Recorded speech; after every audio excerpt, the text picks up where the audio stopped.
एक दोस्त ने कहा कि वो ध्यान करते हैं, बहुत सुकून मिलता है, लेकिन इंद्रियों को कंट्रोल नहीं कर पाते। उन्होंने कहा कि फिर वो सुख के पीछे भागते हैं कि ये चाहिए। तो कुल मिला के उनका कहने का मतलब ये था कि वो इंद्रियों के पीछे भागते हैं, मतलब कि उनको कंट्रोल नहीं कर पाते। तो सारी कहानी तो यही है। मतलब बहुत सारे सूत्र ऐसे हैं बुद्ध के जिनमें वो 6 इंद्रियों की बात करते हैं। मतलब आँख, कान, नाक, जीभ, त्वचा, ये 5 इंद्रियां हैं। और छठा मन को भी बुद्धिज्म में इंद्रिय कहा गया है। इनकी बात करते हैं बार बार। और एक 5 स्कंदों की बात करते हैं, 5 खंड, मतलब कि एक शरीर और मन के 4 स्कंद। वेदना, संज्ञा, संखार, विज्ञान। वेदना का मतलब सेंसेशन, संज्ञा का मतलब परसेप्शन, संस्कार आप जानते ही हैं, संखार पाली में मेंटल फॉर्मेशन, और विज्ञान का मतलब कॉन्शियसनेस। ये सारी कहानी इन्हीं में घूमती है। 6 सेंसेस और 5 स्कंद, और ज़्यादातर टीचिंग इनके इर्द गिर्द है। जैसे 4 आर्य सत्य, इदम दुखं इदं दुख से समुदयो इदम दुख से पहानो इदम दुख निरोधगामिनी पटिपदाया। अब चौथा है निरोधगामिनी पटिपदा, मतलब अष्टांग मार्ग है। तो पहला क्या है, इदम दुखं। दुख क्या है कि दुख ये है कि वो 10-11 चीज़ें गिनाते हैं कि जाति, मतलब कि जन्म ही दुख से होता है। जो चीज़ को हम चाहते हैं और वो नहीं मिलता, वो भी दुख है। और व्याधि भी दुख है, बुढ़ापा भी दुख है। लेकिन फिर आते हैं 5 स्कंदों पे। ये जो शरीर और मन है, कि संक्षेप में ये दुख है। और कहीं किसी सूत्रों में बोलते हैं कि अब ये आँख है, ये आँख प्रिय रूप देखना चाहता है और वो प्रिय रूप नहीं दिखता, तो फिर दुख आता है। अब दुख आता कैसे है? क्योंकि एक तो हमने कुछ चाहा, अगर तो मिल गया तो मन ने कहा कि हाँ बहुत बढ़िया। अगर नहीं आया तो मन ने कहा कि ये तो ठीक नहीं है, मेरे को तो ये चाहिए। तो वहाँ दुख आ गया। पहले में जो सुख आया वो भी दुख में ऐसे बदलने वाला है, क्योंकि वो हमेशा तो ऐसा होगा नहीं, नहीं हमेशा वो चीज़ अच्छी लगेगी। क्योंकि कई बार जैसे आपकी तबीयत ख़राब हो, माना थोड़ा सा बीमार हो, और जो चीज़ आप बहुत खाना चाहते हैं जब आप स्वस्थ हैं, बीमारी में वो अच्छा नहीं लगता, टेस्ट बदल जाता है। कुछ खाने को कई बार दिल नहीं करता, क्योंकि आपकी सारी केमिस्ट्री बदल गई। तो वो हमेशा नहीं होगा कि जो चीज़ अच्छी लगती वो अच्छी लगती रहे। अब एक एग्ज़ाम्पल तो इसमें ये है कि कोई जोड़ा है, कोई कपल है, तो प्रेम हुआ और बिल्कुल एक दूसरे से बहुत ज़्यादा दोस्ती है, बिना बात किए हुए चैन नहीं पड़ता, मिलने जाते हैं, फिर साथ रहने लग गए, शादी हुई है जैसे भी। और कुछ टाइम बाद सपोज बन नहीं रही है, तो अब क्या हुआ? पहले तो आप पता नहीं कितने घंटों बात कर लेते थे, कितने घंटों बैठे रहते थे आपस में। और अब सपोज ब्रेकअप हो गया, तो फिर वो देखना भी नहीं चाहते एक दूसरे की शक्ल। एक ने मेरे को फ़ोन किया, किसी साथी ने, कि मैं तो ना ये जगह बदलना चाहता हूँ। मैंने कहा क्या हो गया? नहीं, वो मेरी एक्स भी उधर ही रहती, 3-4 गलियाँ पार करके अक्सर दिख जाती है, तो मेरे को अच्छा नहीं लगता। मैंने कहा क्यों? पहले तो बहुत अच्छा लगता था, अब क्या हुआ भाई? नहीं सर, अब तो ब्रेकअप हो गया ना। ठीक है, ब्रेकअप हो गया तो एक व्यक्ति है कि नहीं, मेरे अंदर कोई हेट्रेड नहीं है, मतलब वो भी ध्यान करते हैं तो इतना तो समझते हैं, लेकिन कि फिर भी ना वो इमोशंस आ जाते हैं, मैं चाहता नहीं। तो हमेशा वही अच्छा लगेगा और हमेशा वही अच्छा नहीं लगेगा, ऐसा नहीं होता।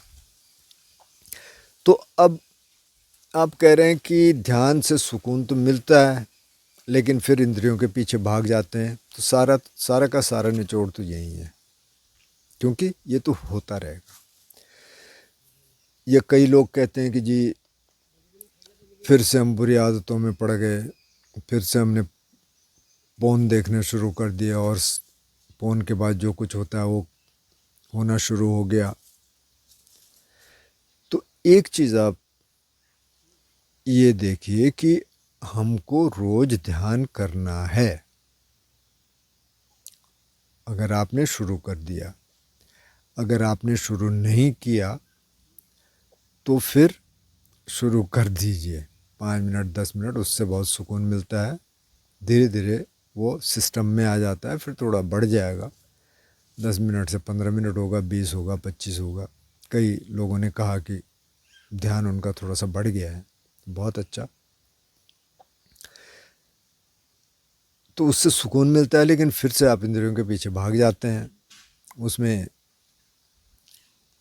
कई लोगों का ये होता है कि वो काम वासना बहुत ज़्यादा आती है, उसको कंट्रोल नहीं कर पाते। ये कुछ और चीज़ें भी होंगी, तो कोई बात नहीं।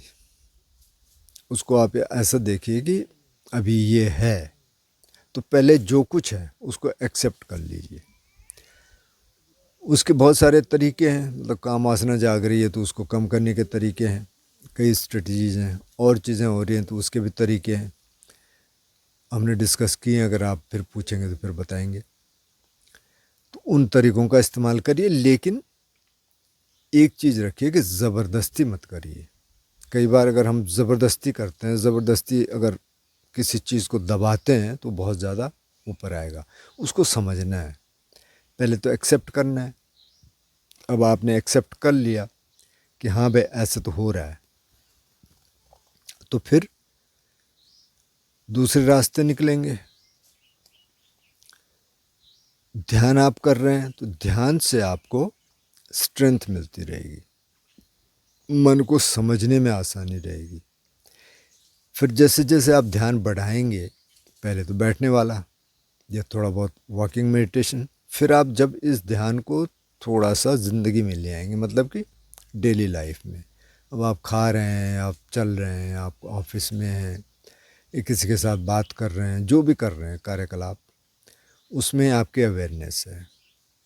किसी ने ये भी पूछा था कि आप बार बार अवेयरनेस की बात क्यों करते हैं उन्होंने मेरे को ईमेल किया कि सर मैं कुछ वीडियोस आपके देख रहा हूँ, अवेयरनेस क्यों कह रहे हैं बार बार। मैंने कहा यार अवेयरनेस इसलिए कह रहे हैं कि ध्यान में अवेयरनेस बहुत ज़रूरी है। कि क्या होगा उससे, उससे ये होगा कि आप थोड़ा अपने मन को समझ पाएंगे, अपने को समझ पाएंगे। कि उससे क्या होगा अपने को समझने से मैंने कहा भाई आपको जो मेंटल हेल्थ है और जो फिजिकल हेल्थ है वो ठीक रहेगी। क्योंकि जब आप समझेंगे क्या मेरे लिए ठीक है क्या ठीक नहीं है, तो फिर आप वो करेंगे जो ठीक है, जो ठीक नहीं है वो नहीं करेंगे। तो अब आपने जो ये सवाल पूछा है कि लेकिन इंद्रियों के पीछे मन भागता है, तो इसका मतलब आप ऑलरेडी काम करने लग गए और अब आपको लग रहा है कि अच्छा ये थोड़ा सा ज़्यादा हो रहा है, तो धीरे धीरे कम हो जाएगा। क्योंकि जब आप हर समय अवेयरनेस का थोड़ा सा अभ्यास करने लग जाए, ये नहीं है कि हर समय ही अवेयरनेस रहनी चाहिए, ऐसे रह नहीं सकती है, लेकिन कोशिश करनी है कि एक तो बॉडी अवेयरनेस रहे जहाँ जहाँ रह सकती है। उसको एक्सट्रीम में भी नहीं ले जाना। जैसे किसी ने कहा था कि व्हीकल चलाते हुए क्या हम माइंडफुल रह सकते हैं, तो उस समय तो भाई आप सड़क देखिए पहले तो। क्योंकि आपने फिर अंदर देखना शुरू कर दिया, पता चल रहा है एक्सीडेंट हो गया, तो वहाँ तो उस काम को ज़्यादा महत्व दीजिए। ख़ास तौर पे जो ड्राइविंग वाला है, इस तरह का है जिसमें कि बहुत सारे लोग इन्वॉल्व हैं। अब माना कि आप कंप्यूटर पे बैठे हैं, वहाँ काम कर रहे हैं, तो वहाँ तो रह सकते हैं, वहाँ आप अवेयर रह सकते हैं, थोड़ी सी बॉडी अवेयरनेस रख सकते हैं। क्योंकि उसमें ऐसे एक्सीडेंट होने की तो संभावना नहीं है।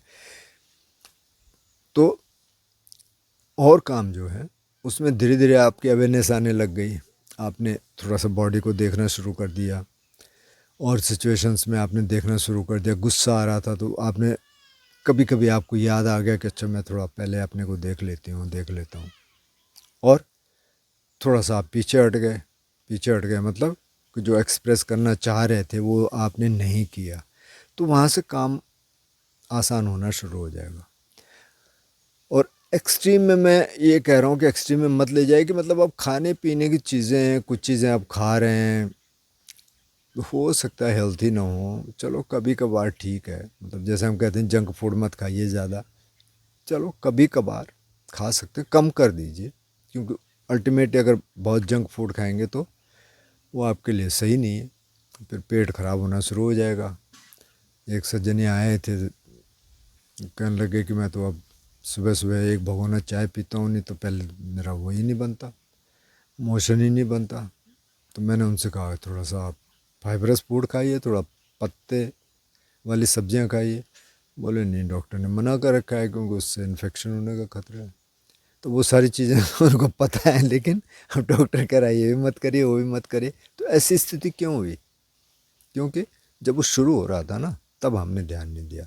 तो जब शुरू अगर कुछ चीज़ होने लग जाए इस तरह की, वहाँ अगर हमने ध्यान देना शुरू कर दिया तो वो आसान है, जब तक कम है, जब तक कोई एक्सट्रीम में नहीं गया कोई एडिक्शन। जैसे अब शराबी है, शराबी बन गया, अगर उसको शुरू में थोड़ा सा किसी का सपोर्ट मिलता, थोड़ा ये सद्बुद्धि आ जाती थी कि कहीं एडिक्शन की तरफ तो नहीं जा रहा, और वहीं छोड़ देता, तो फिर वहाँ आसान था। अब एक बार एडिक्ट बन गए तब छोड़ना बड़ा मुश्किल है, तब बहुत कोशिश करनी पड़ेगी। हो सकता है किसी रिहैब में जाना पड़े, डॉक्टर की मदद लेनी पड़े, लेनी चाहिए अगर कोई इस स्थिति में है। लेकिन अगर शुरू में अगर थोड़ा सा एडिक्शन है तब आपने शुरू कर दिया तो वो संभल सकता है। तो अब आपकी क्या स्थिति है और आप क्या किस तरह की बात कर रहे हैं, कौन सी इंद्री की बात कर रहे हैं, या ये उन्होंने स्पष्ट नहीं किया, पर जो भी है, माना काम वासना बहुत जाग रही है, जैसे पुरुषों का ये बहुत आम बात है पुरुषों में। तो देखिए आप थोड़ा सा कि किस पे जाग रही है, कौन सा ऑब्जेक्ट है। अब उसमें काम वासना जाग रही है तो थोड़ा सा एलिमेंट मेडिटेशन कर लीजिए, जो 32 पार्ट का है कि ये सिर के बाल हैं, शरीर के बाल हैं, हड्डियां हैं, चर्बी है, ये जो कुछ है शरीर में, इसके हैं ध्यान के वीडियोज़ हैं, आप प्लेलिस्ट में जाकर देख सकते हैं। वो करने से थोड़ा कम हो जाएगा, क्योंकि आप पहले तो अपने शरीर में देखिए कि यार इसमें कुछ ऐसा खूबसूरत तो है नहीं, स्किन के नीचे तो सब ऐसा है कि हम उसको देखना भी नहीं चाहते। अब जैसे अनडाइजेस्टेड फूड है, हम रोज़ खाते हैं फिर उसको बाहर निकालते हैं। अब इसी प्रक्रिया को देखने लग जाएं तो लगता है कि अच्छा यार ये तो बड़ा डिस्गस्टिंग है। तो जिसके शरीर पे आपको तृष्णा जाग रही है, जिसके शरीर पे आपको इतना वासना जाग रही है, उसका भी ऐसी है। अब इसका मतलब ये नहीं है कि उसके प्रति घृणा पैदा करना है, लेकिन इसका मतलब ये है कि जो ऑब्सेशन आ रहा है बार बार और वो ऑब्जेक्ट आपके पास है भी नहीं, तो तब उसको ठीक करने के लिए ये है। ऐसे किसी का खाने का हो सकता है तो खाने का भी ठीक है, एक्सट्रीम में मत जाएं, कभी कभी खा लें जो खाना है, लेकिन ज़्यादातर टाइम पे देखें आप कि आपके लिए हेल्दी क्या है, वो खाना खाएं। इसी तरह और चीज़ें हो सकती हैं, लेकिन राग और द्वेष को ख़ास तौर पे बुद्ध ने बहुत ज़्यादा उनकी बात की, क्योंकि वही सबसे गहरे हैं और उनसे काफ़ी दिक्कत हो सकती है। तो द्वेष में तो सब कुछ आ गया, क्रोध आ गया, किसी को हर्ट करने की फीलिंग आ गई, किससे बदला लेने की भावना आ गई, ईर्ष्या है, एनवी है, ये सब कुछ उसमें आ गया। तो ये तो देखा जा सकता है। वो कहते हैं कि ये पहले कम होने वाला दुर्गुण है, मतलब क्रोध आपका पहले कम होगा। जैसे आप ध्यान में प्रगति करेंगे तो आपको दिखने लग जाएगा अच्छा क्रोध थोड़ा कम हो रहा है। और जो राग है, जो लोभ है, जो लस्ट है, जो काम वासना है, ये देर में जाने वाला है और काफ़ी ध्यान करने के बाद भी थोड़ा सा स्ट्रगल रहता है, काफ़ी बात तक भी स्ट्रगल रहता है, तो कोई बात नहीं, कई बार उसको एक्सेप्ट कर लो, अच्छा ठीक है भाई ये है। उसके बाद थोड़ा सा मन सुनना शुरू कर देता है, बजाय इसके कि एकदम से, जैसे कई लोग कहते हैं मेरे को तो ब्रह्मचर्य में रहना है और वो टूट जाता है। ठीक है, मध्यम मार्ग अपनाइए, एक्सट्रीम में मत जाइए। फ़ोन देखते हैं तो उनको देखना बंद कर दीजिए, ये वाली मेडिटेशन करिए 32 पार्ट वाली, और धीरे धीरे चीज़ें ठीक हो जाएंगी। तो ये इंद्रिय वाला तो रहेगा, अगर यही सज जाए तो फिर तो अरंती हो गए। अगर इसी पे तृष्णा नहीं जागी तो फिर तो ठीक ठाक हो गया कार्यक्रम, लेकिन वो इतनी जल्दी होने वाला नहीं है। तो उसको एक्सेप्ट करना है और उसकी स्ट्रेटजीज़ हैं कि उससे बाहर कैसे निकलना है। तो आप काम करते रहें, ध्यान करते रहें, जिन्होंने शुरू नहीं किया वो कर लें, क्योंकि बहुत अच्छा है, और इस तरह से आगे बढ़ेंगे तो सही रहेगा।